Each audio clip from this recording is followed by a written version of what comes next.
Okay, let's talk about performance myths of React Native applications. So, this is a checklist for a great talk or a workshop or anything that I do in general. So, whenever you agree with me or you disagree with me, nod yes or no.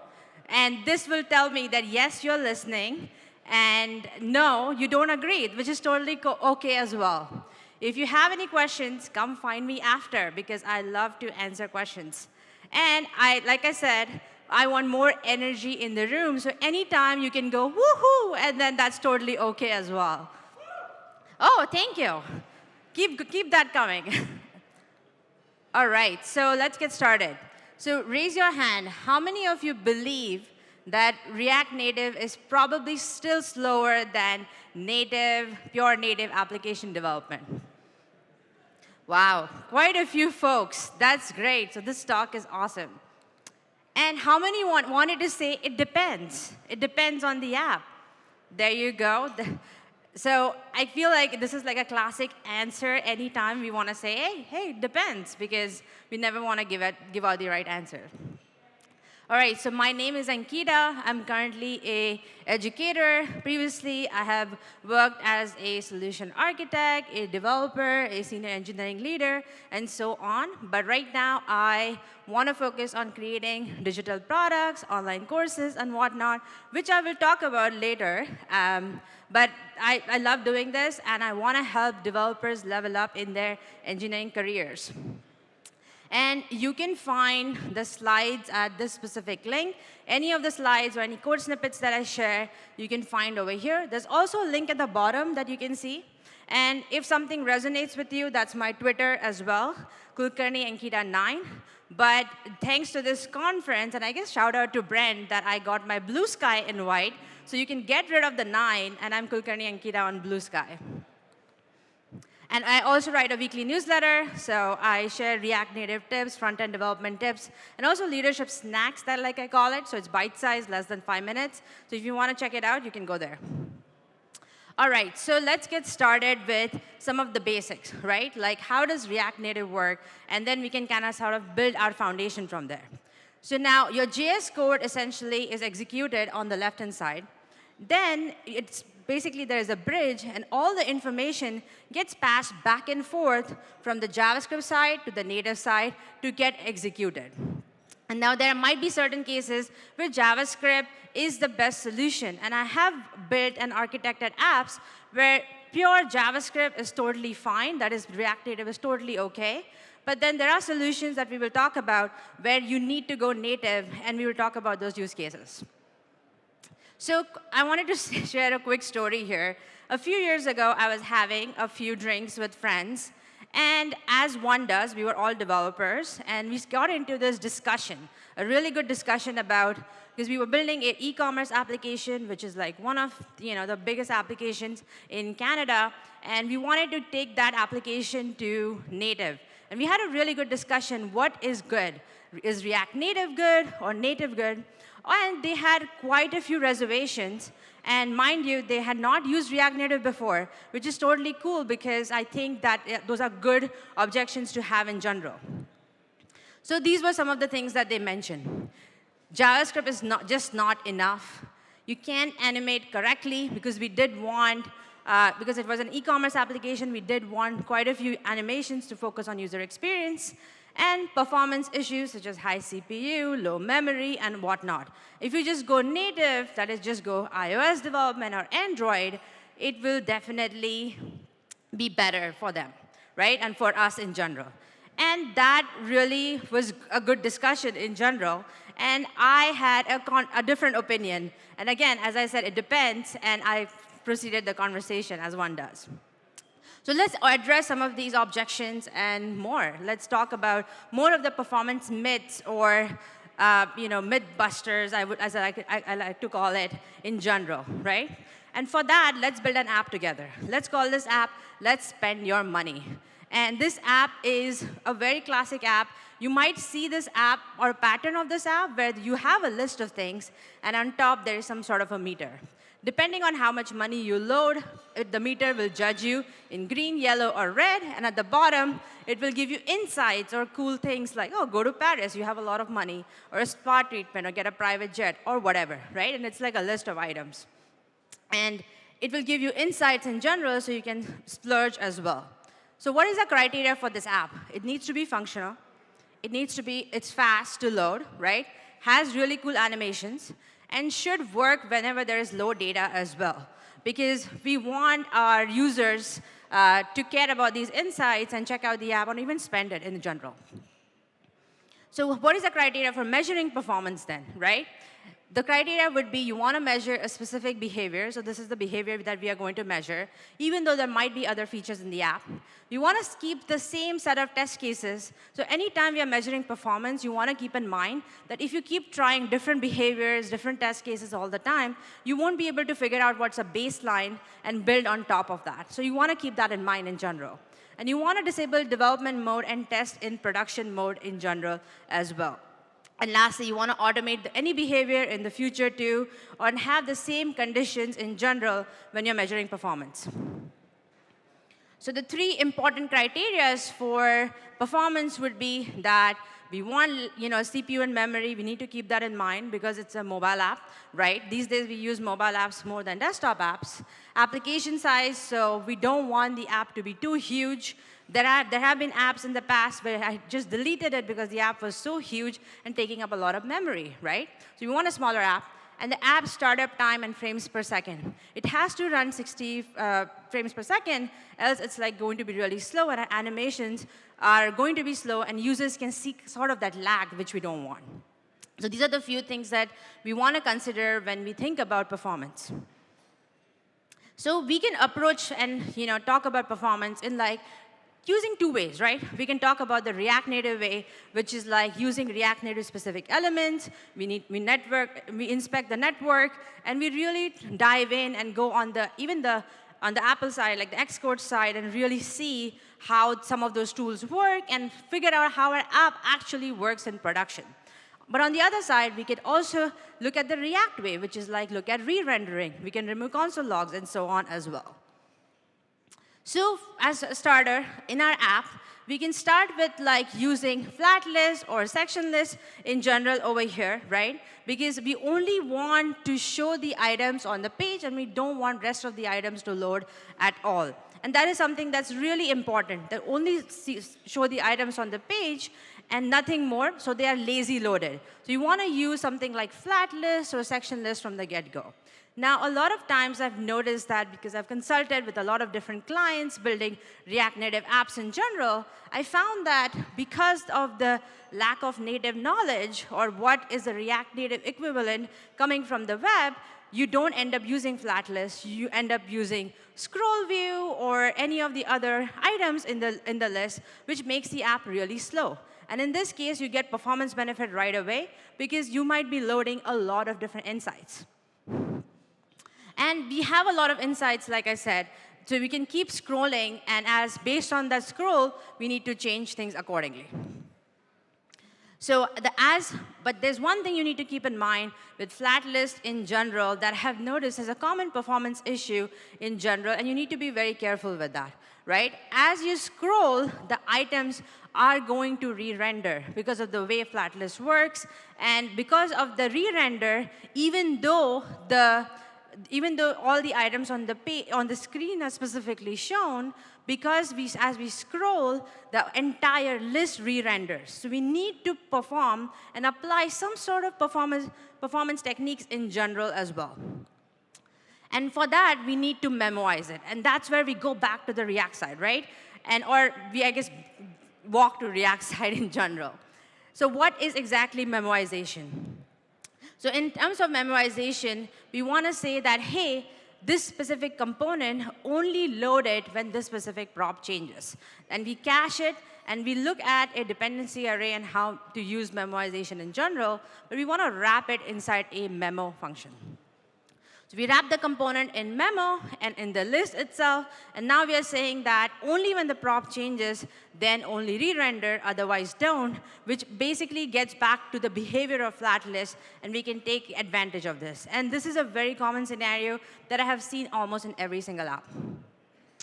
But you also don't want to try to fix what's not broken. You want to keep that in mind in general. For example, you don't want to put every single thing in memoization and use callback and all the fancy React hooks, right? We don't want to do that, and I'll talk about why.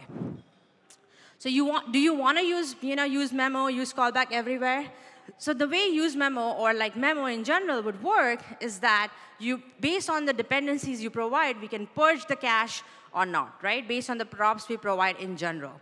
Now, in this specific case, we don't want to specifically use memo in general because, for example, sometimes it's difficult to, every time memoization is going to kick in, it will calculate what was the previous value, what is the new value, and based on that, it's going to compare every single time. Now, I have seen a lot of times, a lot of devs would put every single component in memo and every single function and use callback, and that actually degrades your performance. It doesn't help that, because every time, the time it takes to calculate what should change and what should re-render, it's better to just re-render the component in general.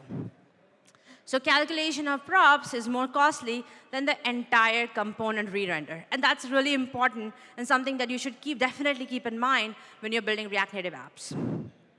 So let's say a card component, which is quite a complex component, right? It has a bunch of different properties. And card component is something you will see in every web app and every React Native app, right? Because we use cards every single place. Now, in that case, now you will have a lot of different properties here, right? Now, you need to be very mindful that anytime you want to re-render a component, you want to see what's in the card component, what data are you passing, and also like set specific performance measures, add timers in there just to test out what is the before and after, because that's going to be huge for you. And I have seen that components are really slow when you go into the profiler and test it out, because we have just wrapped every single thing in memo and use callback, and that's just unnecessary. You need to do it on a case-by-case basis. And you also want to remove unnecessary console logs as well, because anytime you add any logging library or whatever, you want to be really mindful of what exactly you want to log, right? You want to make sure that you're only logging what's necessary, because that's going to get packaged and bundled together, unless it's in development mode, and then shipped to production, and that's not really what you want, right? You want to make sure your logs are minimal, because they also add to the overall application size as well. So now that we understand how to implement the list, let's talk about implementing the animation. And we'll use some sort of a chart library or some sort of a component to build the top component here, right?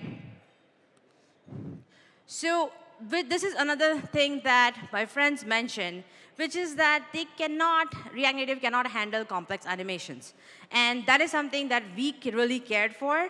And this is something that I want to really talk about here, because I feel like even though React Native out of the box, I found that this not necessarily can handle all the complex animations, but there are a lot of really good libraries that have evolved that we can use that think of performance from the get-go, and that we can use them. So we need to think about 60 frames per second. The user will start to notice that the lag if you start dropping under 60 frames per second, as the experience starts to feel really choppy, right? And in order to create really smooth animations, that should be our baseline, right? And React Native does ship something with like specific tools for like the animated library out of the box, but you need more than that to make sure that it's performant. So we can use something like Reanimated library or even Lottie.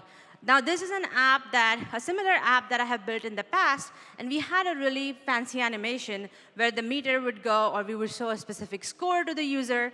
And in that case, we use Lottie. And the reason for that is we built the complex part of the animation in JSON, and then basically exported as JSON and rendered natively, which is really good. But also Reanimated, I have used that before as well, and it also provides a lot of performance benefits out of the box. So as a developer, you don't have to think a lot about animation performance and how it's impacting in general. But you also need to think twice before picking a library as well. Because a lot of times we want a very specific solution, right? And in order for that specific solution, we end up adding a completely new library. Now, in React Native, be very careful about that. Is it compatible with iOS as well as Android? What are the specific use cases? Can you extract that specific code if it's like a small library even, right? Because these libraries do add to the bundle, and it gets really huge, and we really don't want that. So you really want to be really mindful of that, because this is another thing that I've noticed that as developers, we want a quick fix sometimes, and I understand, because sometimes there's time pressure and whatnot, but I think we need to really be mindful of what library to use. And you want to turn off animations in general, and Reanimated does allow us to do that whenever, whenever the user doesn't have memory and they want to use the app, or if they have low data and things like that as well. Because again, that is going to cost more time and effort, and you really don't want your application to do that. You want to delegate everything when there is data, or when the application can perform to its best ability. And you can also think of accessibility in that way as well. You want to also make sure that the application is accessible and users can still use the app in specific ways. And the other myth that I really want to keep in mind is, testing application performance on an iPhone should be enough. Now, I don't think it's enough. I feel like a lot of us might have iPhones, and every year we try to upgrade it, but that is not the reality of the entire world. For example, there are many users in the world that use Samsung devices, and iPhone is proven to be 10 times faster than some of those Samsung devices. So you need to keep that in mind. So when you think about testing your performance application, you need to keep that in mind as well. So again, not everyone has an iPhone, and everyone may have a Samsung or any other lower-end device that you need to be mindful of. So you want to actually test performance on a device that your users are using. Try to monitor what your users of the app are actually using. Try to see majority of the users, and get that device and start testing and how performant your application is in that.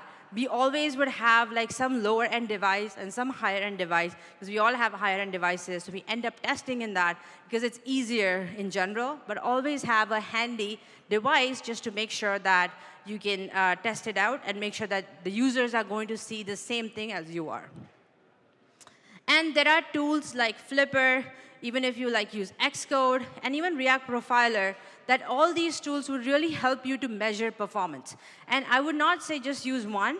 I would use a combination of these. So once you start building a feature, every time you build a significant chunk, try to test it out and try to use these tools, right? Because these are the few things you need to consider. The app takes maybe too long to open, the app close time, if the navigation takes too long, form typing takes too long, and so on. Because these are all user interactive behaviors where we would bridge, right, like we saw earlier.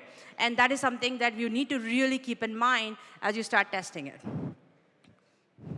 And you can also use the profiler, and I would ask you to turn on this specific feature where you can record why each component rendered while profiling, because it will give you a really in-depth view for why each component is re-rendering. It will tell you that, and you can then figure out maybe this specific component needs to be wrapped in a memo, or maybe this doesn't need to be wrapped in a memoization framework of some sort. So when should you go native, right? Because we talked about this, and this was a concern from my friends as well, as I talked about earlier. When exactly should we go native versus React Native? So let's talk about a use case. And this is an app that I worked on, although there were a lot of developers and a lot of teams working on the same app, because this app was massive. So for example, let's say there is, you want to test your blood glucose level, and these are the strips in general. Now you want to click a photo, you want to send from the strip to the camera phone, right? So you're basically using the phone's hardware directly. And you take picture and so on. And then you scan the photo again, and you want to pass on this data, right? Let's say the way you measure is not accurate, or the user keeps moving and you're unable to take an accurate reading, you need to keep back and forth between the JavaScript thread and the native thread, and there is a bridge. You need to keep going back and forth. And this is a really good use case where JavaScript might not be the ideal solution, right? You need to build some sort of a camera module and bridge it so that it will be easier for you in general, because you're going to start seeing that there's a delay, there's a lag, and that's what we started seeing as well. So building, in that case, you want to bridge it, and you want to make sure that you think about performance in that sense. But in a lot of different applications, right? For example, a lot of insight, like the app that we saw earlier. You want to share some insights. You're fetching data from the API call. A lot of these apps, React Native is performant, provided you do add, apply all these tools that we talked about, and actually test your apps on a lower end device and so on. But that's really important to consider as well. So in this use case, we ended up building the camera module and really making sure that it's actually on the native side. And I also want to just quickly announce something as well. Like I mentioned, I am an educator and I build online courses. I released a course recently that helps developers transition into engineering leadership, because I found that a lot of us have to just jump in to the deep end and start learning and start leading teams, and it gets incredibly difficult. I personally experienced that, and I really did not want any others to do it too. So that's why I basically built a program called Developer to Leader. You can go to developer2leader.com, and it helps you become a successful leader if that's what you want. But check it out if you like. I'm actually closing doors very soon, because I really want to make sure that whoever joins gets the best experience. So if you want, go to developer2leader.com. And there's also a barcode here as well. So yeah, this is the thing I was talking about earlier. So check it out after, or even come chat with me later on as well. So going back to performance tips, right? What are some of the performance tips that you want to keep in mind as you think about React Native performance? Again, you want to test on every device and network. A lot of us have high-speed internet, but that doesn't represent our users. You really want to make sure that you do consider device, network, and so on. Also trigger low data mode and see how your app performs. You will be surprised that some of the components are so laggy, and you will rethink your features because of that. So don't wait until the end of the feature. Do it incrementally. So again, things to focus on. Try using older devices, not just iPhone. Test on slower networks and throttle. And profile your app in production mode, not just development mode. Because again, development mode won't necessarily represent the true real-world scenario, because the minute you switch to getting an app into your phone, you are only going to have access to the native code. And you will start seeing a lot of issues in general when you don't have access to JavaScript. And make sure that performance becomes an important and integral part of your practice when you're writing user stories. As you add acceptance criteria, make sure that any big feature that you build is tested properly and is performant in general. Because as much as it's important on the web, it's even more important in the mobile world, because we are all majority on the mobile devices, and something that you should consider as well. So having said that, thank you so much for listening to this talk. And again, check out Developer to Leader program, and all my slides are at bit.ly/appjs23. Thank you.